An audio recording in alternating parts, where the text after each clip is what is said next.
Welcome to the deep dive. Today, we're digging into something really fascinating. How you build a service business, like from scratch, all the way up to hitting that $1 million mark.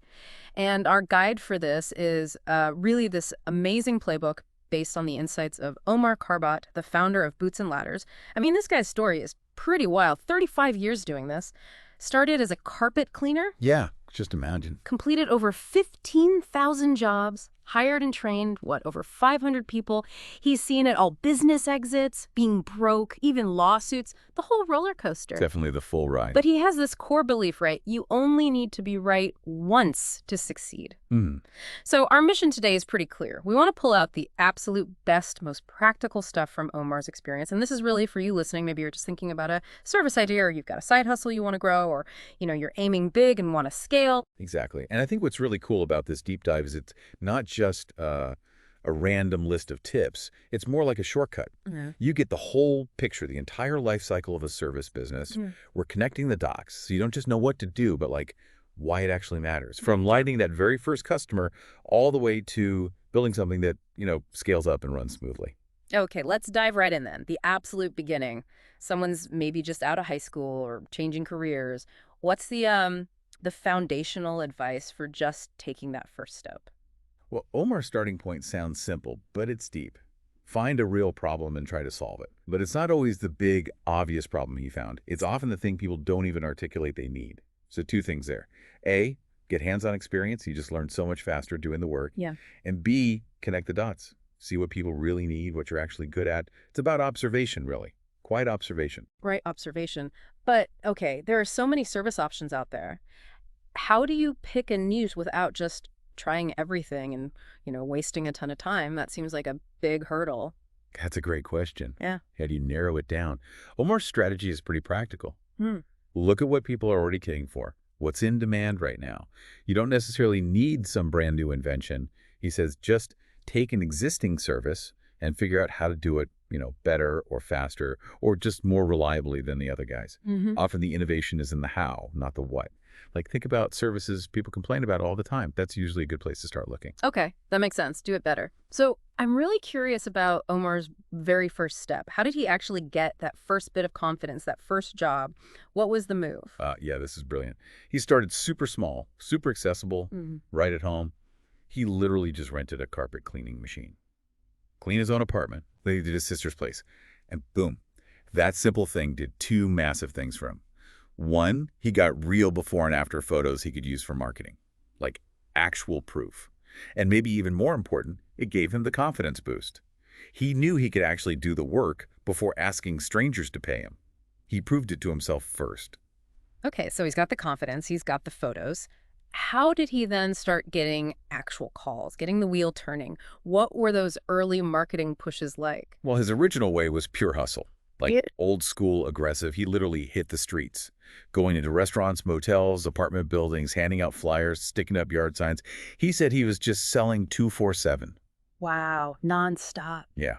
Now, if you were starting today, he'd adapt, obviously. Use the digital tools. He'd say, get professional photos with your tools.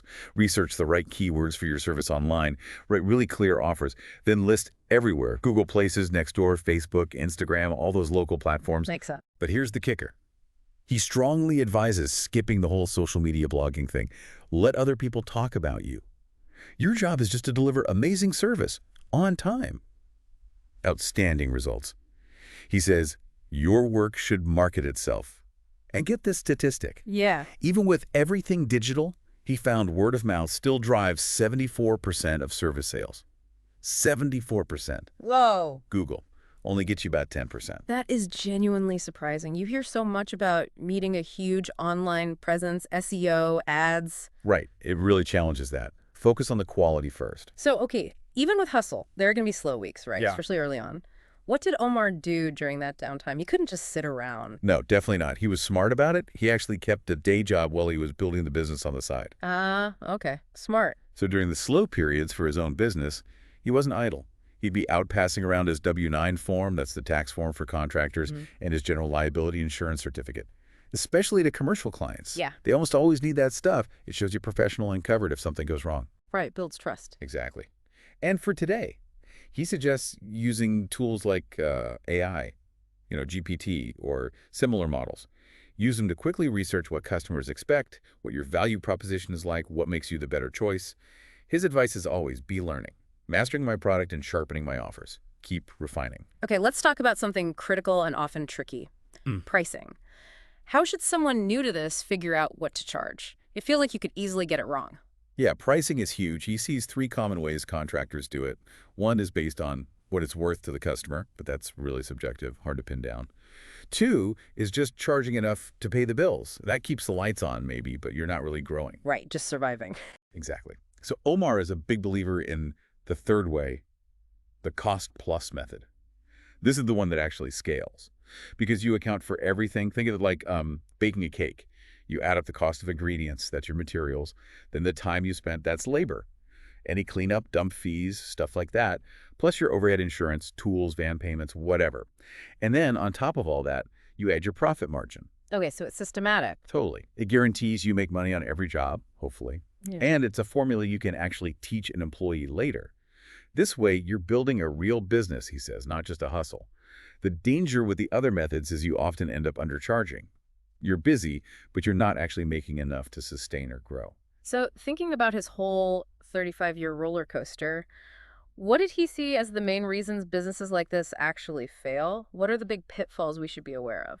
Yeah, having been through the ringer himself, being broke, facing lawsuits, he has a clear view on this. He points to 5 main things. First, your offer just isn't in demand anymore. The market changed, you didn't. Second, your pricing is off. Either too low to make money or too high so nobody hires you. The pricing trap again. Always. Third, you're just not reaching out. No marketing, no networking, leads dry up. Fourth, buying stuff you don't need, wasting money on shiny tools or ads that don't work, cash flow killer. The fifth one is interesting. He calls it personality lacks chivalry. Chivalry. Okay, that's not a word you hear in business advice every day. What does he mean by that? Like being polite. It's more than just politeness, though that's part of it. It's about respect, integrity, going the extra mile, even when it's a pain. It's solving the customer's actual problem without making it your drama. Being reliable, being honest, treating every single interaction as a chance to build trust. He saw businesses tank because the owners were just rude, or they cut corners, or they didn't show up on time, or just didn't seem to care once they got paid. It's the opposite of being transactional. It's relationship building. Got it. So focus on the relationship, not just the job. Okay, let's shift gears a bit. You've got the basics down. Maybe you're getting a few calls. How do you bridge that gap? Go from just sporadic jobs to like steady work that actually pays the bills and feels like a real business. How do you build that momentum? Right, that's the crucial next stage. Omar's big strategy here is summed up in one word: productize. Productize. Yeah. And specifically, if the phone isn't ringing enough, he suggests finding what he calls a 99 burger. A 99 burger, like McDonald's. Kind of. It's a low-ticket, high-demand service. Something simple that lots of people need fairly often. Think basic lawn mowing, maybe fixing a leaky faucet, furniture assembly, quick appliance fixes, stuff like that. It might not make you rich on its own, right? But it keeps the phone ringing. It gets new customers in the door. It builds trust and momentum. He always says, Rome wasn't built in a day. Buckle up and enjoy the journey. It's about building that base brick by brick. Okay, so the 99 burger gets your foot in the door, but you need more profitable stuff too, right? How do you layer those in? Exactly. That's where you add what he calls high-ticket emergency items. But you productize these two. Make them clear. Packaged offers. These are the urgent things, the stuff people need fixed now and will pay more for. He gives examples like, say, drain cleaning for maybe $400, or a water heater replacement for $1,200, AC repair for $300. The key is, even for these urgent jobs, you present them clearly. Include a photo of what the finished job looks like, the definite price, and a detailed description of what the customer should expect. What's included, what's not. Transparency builds trust, even in an emergency. Precisely. So we talked about digital listings, but what about professionalizing your presence in the physical world, face-to-face marketing? A good question. He recommends creating a physical profile folder. Okay, like a brochure. A bit more than that. It's a really professional package you can actually hand-deliver to key people. Think property managers, HOA offices, commercial real estate folks. Inside, you have a one-page summary that mirrors your best online profile. Your picture, your company mission, couple of really strong testimonials, clear contact info, maybe a QR code that links straight to your website or booking page. And crucially, include your W-9 and proof of general liability insurance again. Joe, you're serious. Totally. And the bonus tip, email that same package to your contacts. Post it online, too. It's about hitting them from multiple angles, being professional everywhere they look. This is where things get really interesting for me. It's not just about making money today. It's about the long game, right? Compounding customers. What's the strategy there? Yes. Connecting to the dots, the long-term goal is compounding customers. Omar uses this really powerful math example. If every single customer you absolutely thrill refers just 2 more people per year. Just 2. Yeah, just 2. Wow. In 10 years, that single happy customer potentially turns into over 1,000 clients. It's 2 to the power of 10, which is 1,024. Wow, that's exponential. Exactly. That's why his rule number 1 is make it your mission to thrill every customer. Every single job is a seed for future growth. It's not just a transaction. And then tied to that is rule number 2 for finances. Make more money than your family can comfortably spend. Okay, explain that. Well, say your basic household bills are $3,000 a month. He says aim to net after expenses maybe $10,000 a month. That extra buffer isn't just for fun money. It covers taxes, unexpected emergencies, allows you to invest back into the business or yourself, and importantly, it buys you time off without stress. It creates resilience. Right, that makes sense. So what about the elusive dream work-life balance? Omar admits the early days are just no balance, just hustle. But later, when things are steadier, how did he actually structure things to get some sanity back? Yeah, the grind is real at the start. But once he had consistent demand, he got really strategic about his time. He learned to schedule smart. His typical week became work Monday, Tuesday, Thursday doing regular jobs. Wednesday was for catch-up, admin, errands. And Friday, that became his surprise emergency jobs day. Oh. And surprisingly, Yeah? that often became his most profitable day because property managers had weekend deadlines. Maybe other contractors flaked out. He was there to save the day. Opportunistic, I like it, right. He also adopted something he learned from UPS. Same zip routing. Try to schedule all jobs for the day in the same zip code and avoid left turns whenever possible. He found that long saves like 20% of your daylight. Just less driving time, less fuel, less hassle. Simple, but effective. Totally. And finally, a big one. Meet expectations from round 1. His mantra was inspect, don't expect. Meaning, before you leave a job site, test everything. Make sure it works perfectly. Spend that extra 10 minutes checking, double-checking. It avoids a super expensive, time-consuming return trip later. Saves so much headache. That extra 10 minutes sounds like a great investment. Okay, inevitable question. What about difficult customers? The ones who try to push boundaries, ask for little extras, take advantage. How do you handle that without being rude but also protecting your time? Yes, that happens. Omar's advice is pretty direct.